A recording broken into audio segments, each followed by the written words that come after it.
Hello, I'm Hushi, and I am here so that we can finish coloring our lovely little corgi friend. And I'm going to go in here and just fix a little bit here because I want his ears to look fluffier. Now I feel like that looks kind of like a lump, so I don't want a lump of fluff. Let's make sure we've got all of our stuff right color.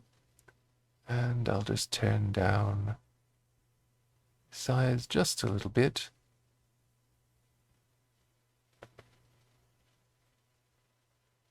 All right, that's much fluffier and nicer.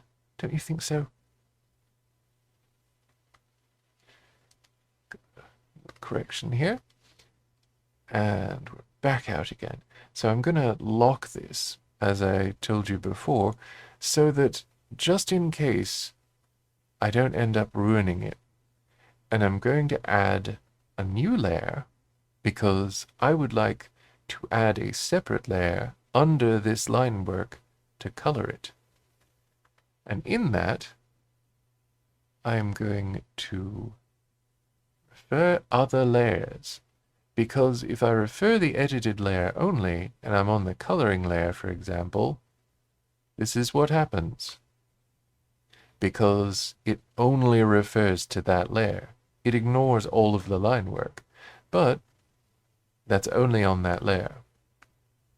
Still, I don't want that. So, refer other layers. I go to the Select tool and Quick Mask.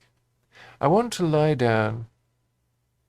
There I go again. I want to lay down flat colors and not lie down, because lying down is when you lie down yourself to take a nap or a rest or something. Laying down is when you lay something else down. Grammar lessons with Hushi. I don't know why I've been getting those expressions mixed up lately. Anyway, as you can see, and you can change this layer color to whatever you'd like, really. But either of these places, I feel like this is pretty good.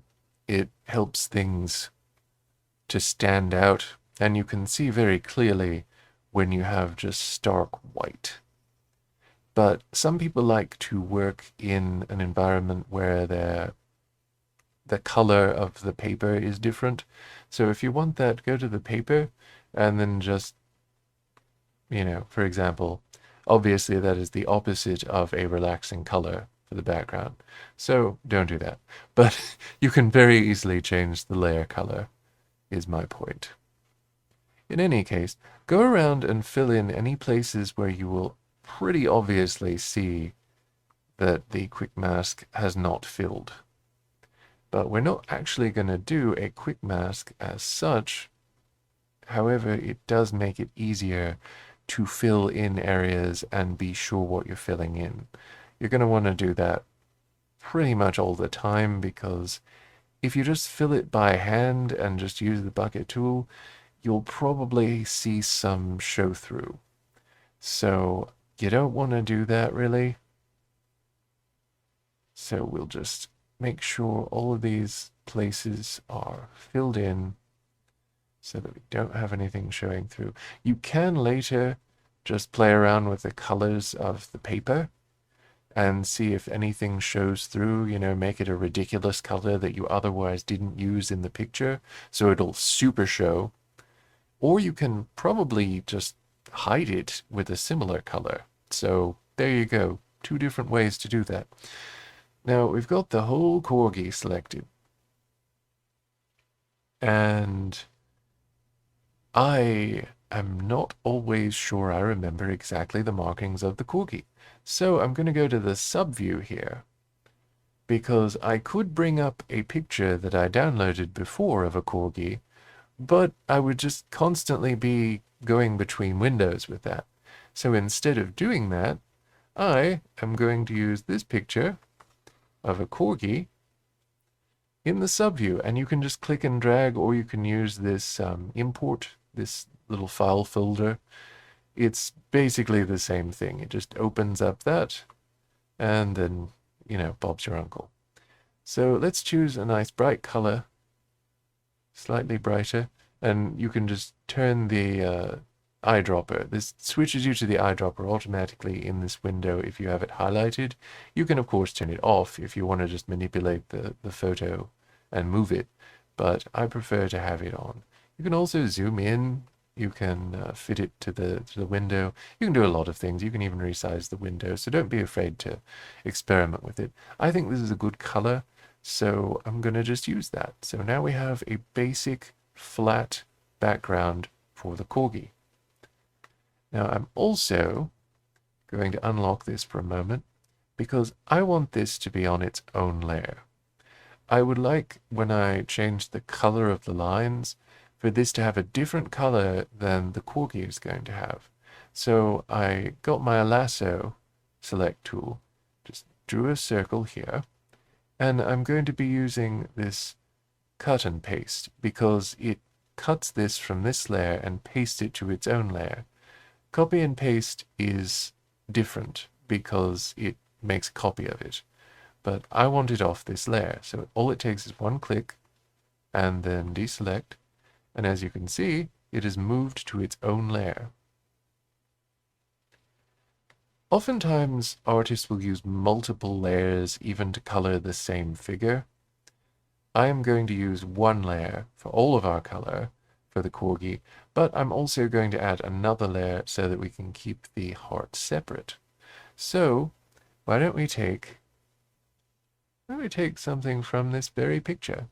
So we can have that color, but I want to make it a little cuter. So let's adjust it to a brighter pink.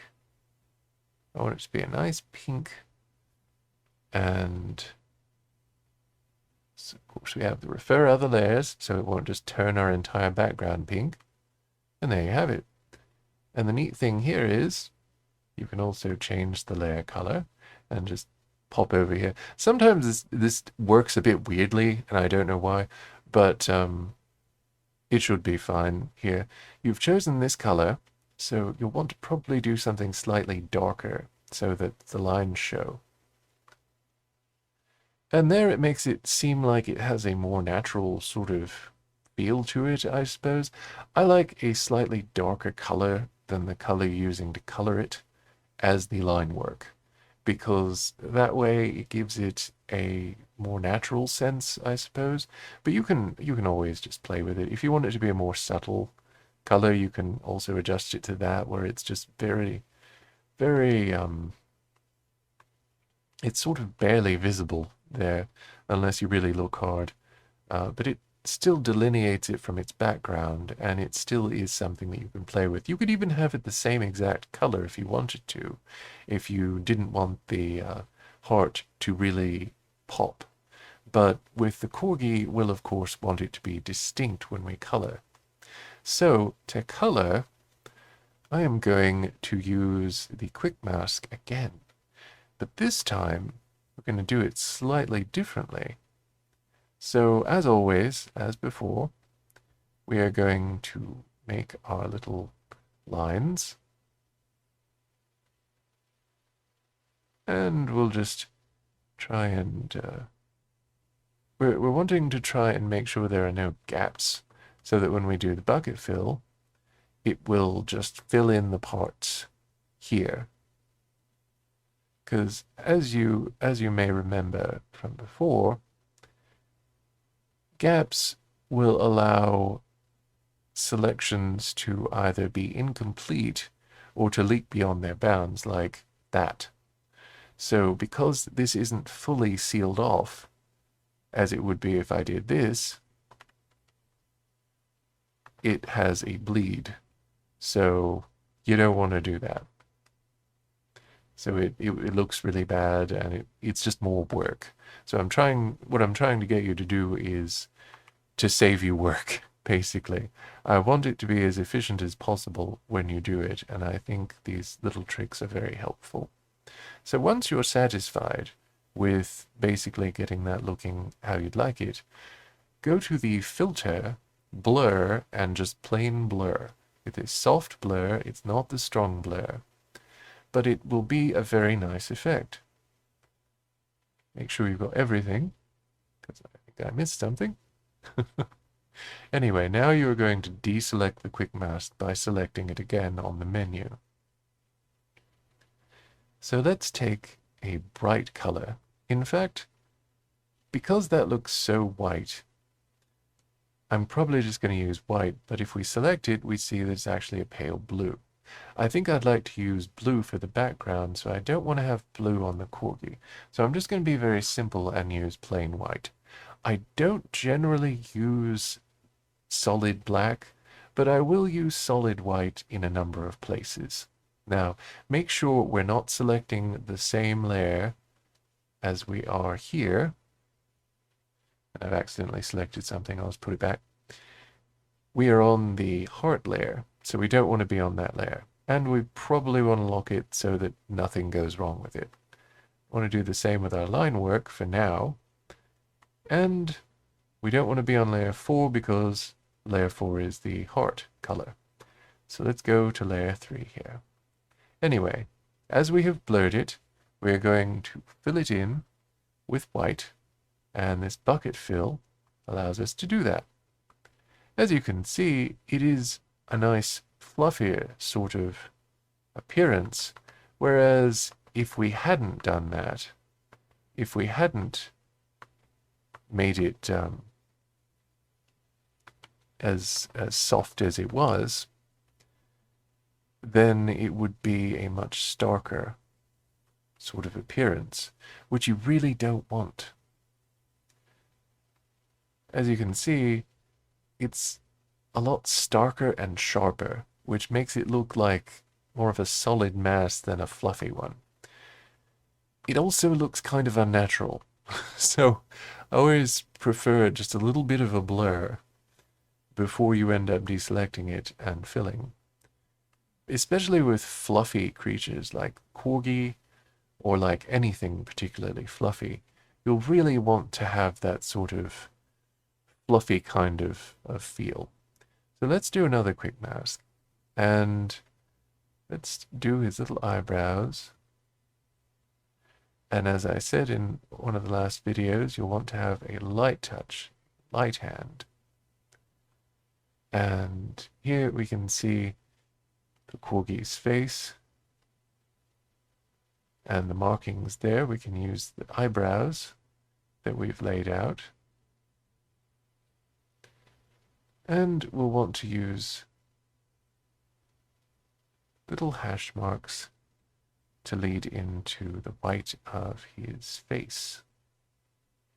So just do that very lightly. You could also use something like the airbrush tool, or really anything you'd like to make it look right. But we're gonna just make it as fluffy as possible. And looking at our reference picture, we can just make shapes of his face resemble the shapes of that Corgi's markings. We'll want to seal that off so that we don't accidentally fill it with white. And we'll want to make sure we get between these fine ink strokes. And you may want to add just little rounded puffs so that it's not quite so straight a line and so stark. It'll make it look much more fluffy and nice, I think.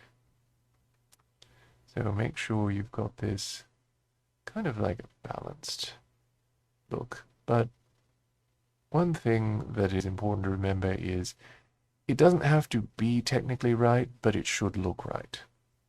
So even if you feel like it's not technically accurate, if it looks right, then that's okay. So I want to do that. And actually, I caught myself to the blur first. And that also makes it look like it's a bit better blended, especially if you have similar colors. But as you can see here, it's a little bit, it's blurred so it looks fluffier and fuzzier, which I think is a better idea on this. And since we are going to do all the colors on one layer of the Corgi, you can just do the same thing with its teeth. And since they are also white, we can just color them white. We don't need to blur it because this is surrounded by inking.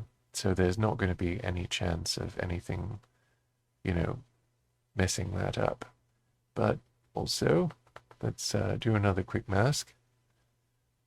And we're going to do eyes. And we have to draw in the eyes because, well, we don't have them right now. And as before, make sure to fill in all of the places that you need to. And if you need to do some erasing to make them look a little bit more similar, then feel free.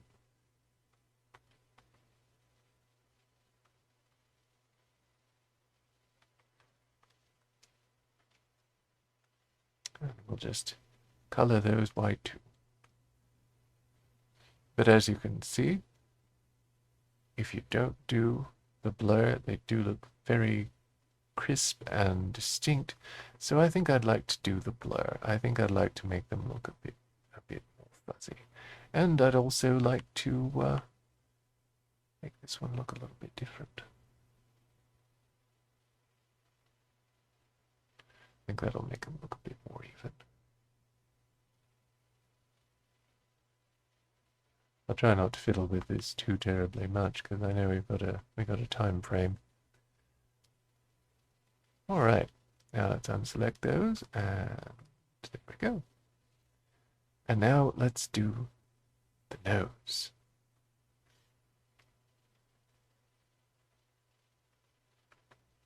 And as usual, I'm just making a border here so that it doesn't bleed out there and mess up what we were doing.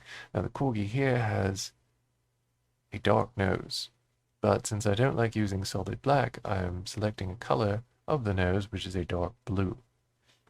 So let's see how that looks. And it looks pretty good, I think. There's a place here where I didn't quite get there, so let's just fill that in.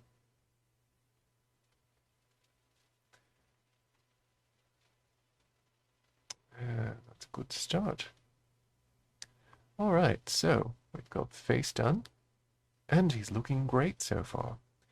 So let's go in and do the body. It should be very easy. So since I have seen what the markings on the Corgi looks like, I'm going to do these little rounded sort of fluffs down because I want him to look very fluffy. As you can see, they're nice and rounded. Get away any jagged edges there. We can just completely color this in because it's going to be high enough that the marking is going to be exactly the same, but it will also be distinguished by the solid shading there. So I think that's an important thing to understand, an important thing to learn to do. And even though we can draw like a little mainly kind of wavy line here, we're going to want to make sure that looks a little bit fluffy. And it's okay if you change it, if you want to change it later. You can use the eraser, the soft eraser. It'll still give it a soft line, even though I usually use the hard eraser. But let's just keep going with this, and it's going to be so good. But you can also do simply do like the straight lines and then add the little accents later. I always want to get my students and people I'm helping to do things that will save them time.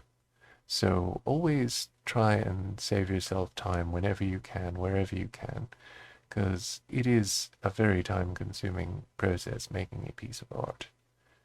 We have probably spent more than half an hour on this so far. We'll probably end up spending about an hour on this, so be sure you plan out what you're doing Be sure to be as efficient as possible so that you can have as much fun as possible producing as many pieces as possible.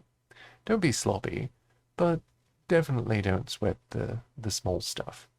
So I've done these little sort of contoured lines to give the tail, the little pom pom, a bit more of a character. So we're gonna just do the blur filter again and deselect the mask. Fill it. Oh, had the wrong color selected. So we're gonna go back to the white so we don't have a weird alien corgi. And there you have it. It is lovely, lovely and fluffy. So next time we will probably be working on the shading so that you can make the color a little bit more dynamic. But this time I'm going to finish this by making the color a little bit darker. So we're going to grab this color and I'm going to make it a little bit darker like that. A lot of the time I will make it quite dark indeed. This time I'm not making it so dark because I want the shading, the solid shading, to look good. Sometimes if you do too light, it just ends up looking weird or washed out, especially when you have a darker color like this. So you want it to be in a way that doesn't make the darker colors or the different colors stand out way too much.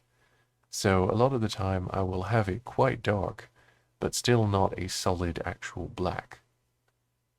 Now here we can change the color of the paper, but I prefer to use a background layer. And as you can see, the layers here on the top supersede anything underneath them.